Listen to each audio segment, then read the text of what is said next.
నమస్తే, welcome to MK TV. ఈరోజు మనతో పాటు ప్రముఖ ఆధ్యాత్మికవేత్త, ప్రవచన వాచస్పతి డాక్టర్ టీకేవి రాఘవన్ గురుగారు మనతో పాటు ఉన్నారు. గురువుగారిని మనకున్న సందేహాన్ని నివృత్తి చేసుకుందాం. నమస్కారం గురుగారు. నమస్కారం బాబు. గురువుగారు, కార్తీక పౌర్ణమి రాబోతుంది. కార్తీక మాసంలో పరమ పవిత్రంగా చాలా ప్రాశస్త్యమైన దినంగా మనం కార్తీక పౌర్ణమి చేసుకుంటాం. అసలు కార్తీక పౌర్ణమి రోజు ఏం చెయ్యాలి, ఎలాంటి నియమాలు పాటించాలి తెలియజేయండి గురువుగారు. కార్తీక పౌర్ణమి అన్ని పౌర్ణమిలతో పాటు ప్రతి పౌర్ణమికి ఓ విశేషం ఉన్నట్టుగా కార్తీక పౌర్ణమికి త్రిపుర పూర్ణిమ అని అంటారు. త్రిపురాసురుల కథ విన్నారు కదా మీరు. ఆ త్రిపురాసురుల వధ జరిగింది కూడా ఈ రోజుని త్రిపుర పౌర్ణిమ అంటారు. ఈ రోజుని ప్రత్యేకించి రావి చెట్టుకి ఆరాధన చేయాలంటారు. దానికి కారణం ఏంటంటే, త్రిపురాసురులు చెలరేగిపోయి లోకాలను నాశనం చేస్తుంటే వాళ్ళని వధించడం ఎలాగా అంటే, వాళ్ళ గొప్పతనం వాళ్ళ భార్యల పాతివ్రత్యం మీద ఉంది. అది చెడగొట్టాలి. ఎవరు చెడగొడతారు? శ్రీ మహావిష్ణువు బుద్ధుడి వేషం వేసుకుని వెళ్ళాడు. బుద్ధుడు ఈ బుద్ధుడు కాదండి, నగ్నుడయ్యి మంచి అందగాడిగా వెళ్ళాడు అక్కడికి. వాళ్ళు ఎవరు బాబును అని పలకరించారు. మనసు చెడిపోలే. ఈయన అడిగాడు, ఏం లేదు, మరి మీ అంత గొప్పవాడు కదా, సంతానం లేదు మీకు, ఏం లేదు నైనా వాళ్ళు అలా యుద్ధానికి పోతుంటారు. అలాగా ఇంచేత మీ పాతివ్రత్యం చెడకుండా ఉండే మార్గం చెప్తాను.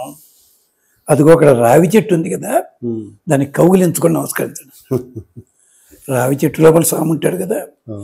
ఎప్పుడైతే వాళ్ళు ఆ మాట అనుకున్నారో వెంటనే పాతివ్రత్య భంగం అయింది, త్రిపురాసుర సంహారం జరిగింది.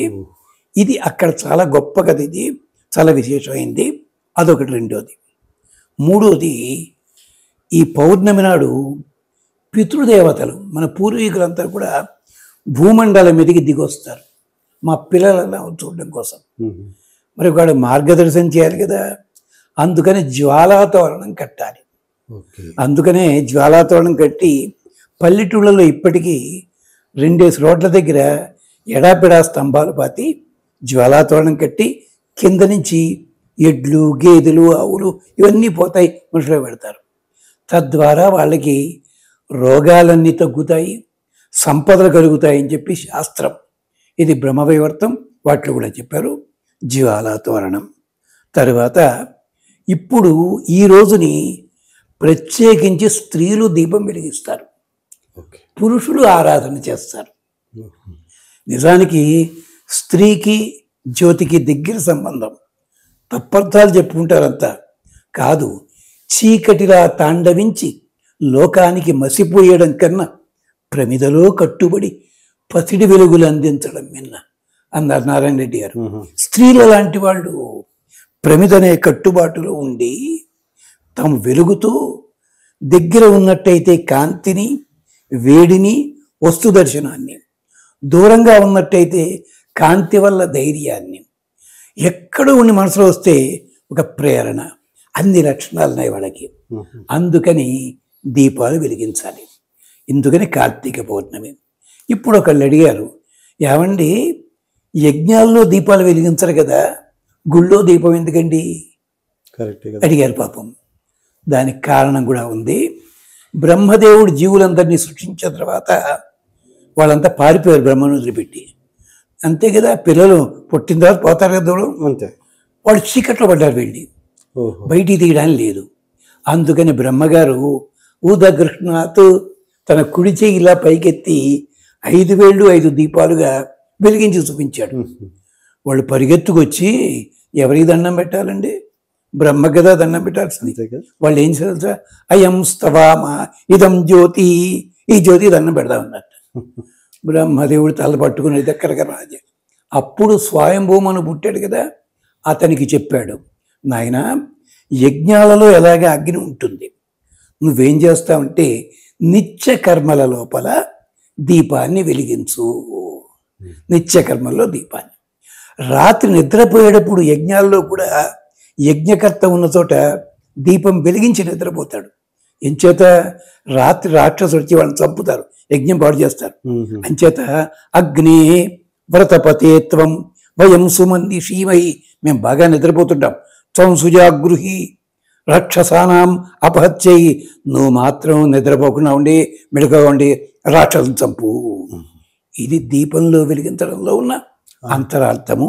ఒక అంతరార్థము ఋగ్వేదంలో సుమారు 700 పైని ఈ దీపాలకి సంబంధించి అద్భుతమైన మంత్రాలు ఉన్నాయి. అందుకని కార్తీక పౌర్ణమి నాడు ఇలా దీపాలు వెలిగించాలి. మెట్ట తామరాకని ఉంటుంది, గట్ల మీద పెరుగుతుంటుంది, దాని మీద దీపం పెట్టి నమస్కరించడం, లేదా పుట్టమన్ను మీద దీపం పెట్టండి. దీపం వెలిగించి నీటి లోపల వేయండి. ఎంచేత అగ్ని నుంచే నీరు పుట్టింది, దాని నుంచే భూమి పుట్టింది, దాంట్లోంచి ఔషధులు.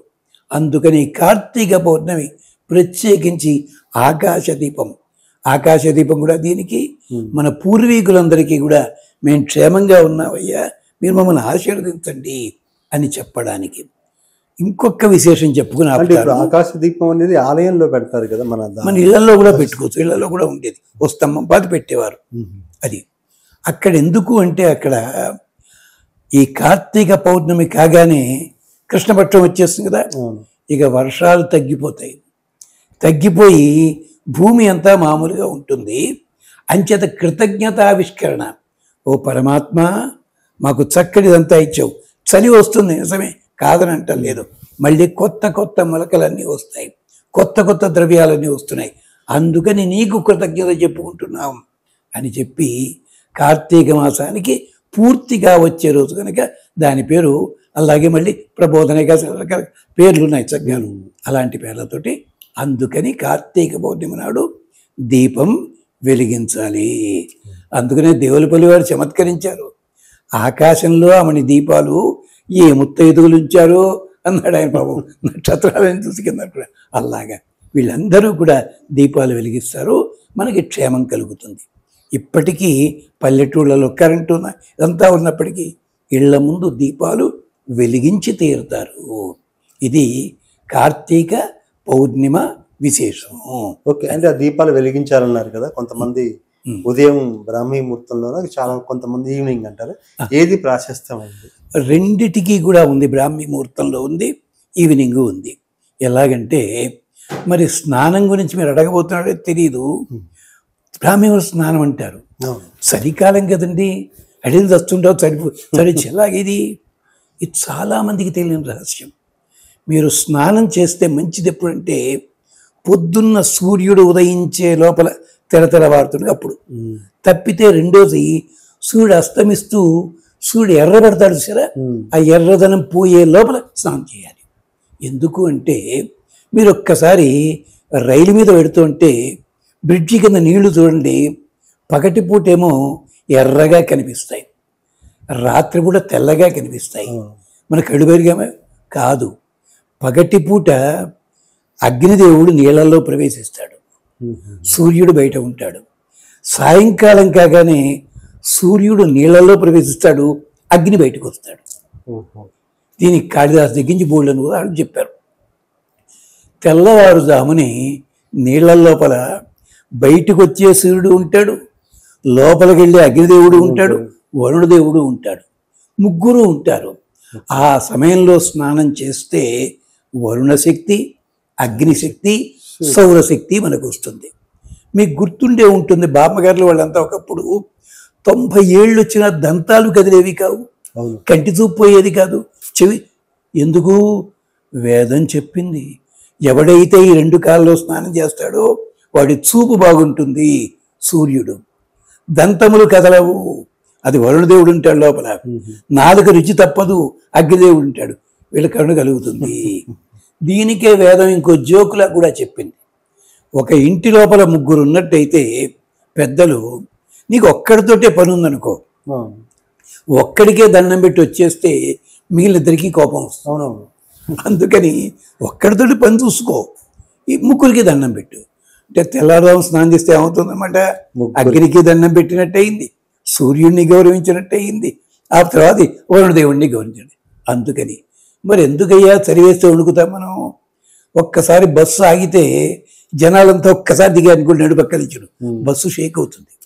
అలాగే మనం నీళ్ళల్లోకి వెడుతుంటే వరుణ అపశ్యజ్జనానాం, మనం చేసే మంచి చెడులన్నీ ఆయన చూస్తుంటాడు నీళ్ళలో ఉండి. ఈ పాపములని ఏమిటాట ఆయన చావగొడతాడో ఏమిటో ఉంటాడు, పోదాం బయటికి అని బయటికి పోతాయి. ఇవి అప్పుడు మనకు చలేస్తుంది, షేక్ అవుతాం. మరి రోజు స్నానం చేస్తున్నాం, పాపాలకి అని వీడు చంపేస్తాడు స్నానం, ఇక మన ఎందుకు వద్దు వాళ్ళ ఇంట్లో ఉండదు అని అది నిండాములు కడతారు ఏమిటని చెప్పి. ఇది కూడా తమాషాగా వేదంలో చెప్పింది. ఇది అంతరార్థం దానికి. అందుకని అప్పుడు దీపాన్ని వెలిగించండి, పర్వాలేదు, అప్పుడు వెలిగించవచ్చు, సాయంకాలం వెలిగించవచ్చు. ఇది విశేషం. వెనకటి రోజుల్లో కరెంట్ లేని రోజుల్లో పల్లెటూరులో దీపం వెలిగించడానికి వచ్చేవాడు ఒక్కొక్కడు. ఆ పనివాడు ఎప్పుడు వస్తాడు, సరిగ్గా 5 అవుతుంది, అరే ఇంకా చీకటి పడలేదు వెలిగించేస్తాడు ఏమిటి, కాదు సరిగ్గా కరెక్ట్ వెలిగించే విధానం అది. అదనమాట. చాలా మంచి విశ్లేషణ గురుగారు, ధన్యవాదాలు.